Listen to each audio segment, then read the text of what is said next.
I do sound design for film and started off doing sound editing. I guess the thing is, when you're working in the sound, it covers music, it covers sound effects, it covers that sort of thing. I actually started doing theatre sound first, so making sound effects for little theatre productions, and then writing music for little children's pantomimes and stuff like that. So it was pretty basic stuff.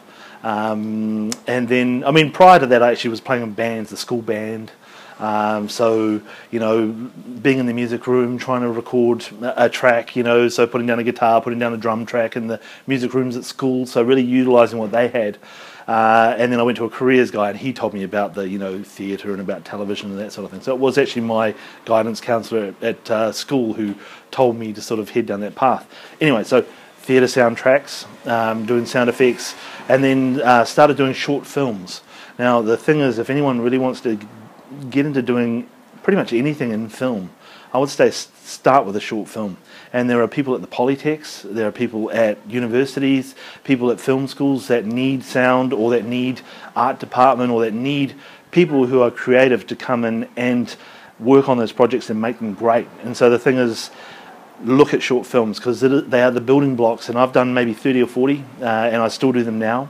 And I'm about to shoot my own first one. So it's like, you know, things move from one thing to the other, but start small and don't, you know, just, I think it's a better thing that, you know, feature films are huge. And if you work on a short film and it gets noticed by someone who works on a feature film, or the director that you did the short film for becomes famous and has a feature film, all of a sudden you're in a different ballpark and you will have a career that might open up into feature films. There's a lot of times where you don't have income and money, so it's good to be diverse.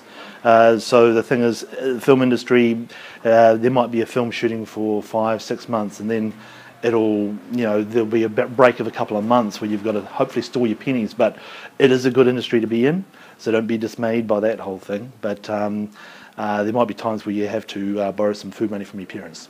But it's a good career. Sound design, sound effects editing, dialogue editing, Foley artist, music producer, all of those things. They're all in the same sort of park, and all of them just require you to sort of chip away at your skill set. So start small, play your guitar, get it sounding good. If you're shooting a little film on a little handheld video, just put a little fluffy thing on the end of your microphone so it doesn't all sound horrible. Look online at advice from people such as myself or from other people, and use that as your resource to try and move your career ahead, but just small steps. Small steps. Do something every day to get to what you want. It's okay to be scared of what you're going to do. Like, it's actually a prerequisite to doing some creative job. I mean, you should, you know, but embrace that fear of what you're going to do, because you don't know if you can pull it off, and you've got to try and pull something out of thin air to try and make something work. But that's part of the process. It's part of that whole Kiwi ingenuity thing. You know, if someone from overseas is watching it, it's the same thing as well. You know, it's wherever you are, use whatever you have within your grasp to try and propel yourself forward.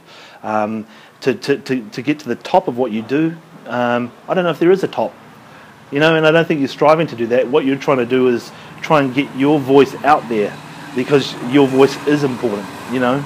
It's important for anyone to hear what you have to say, because it might be what we all need to hear.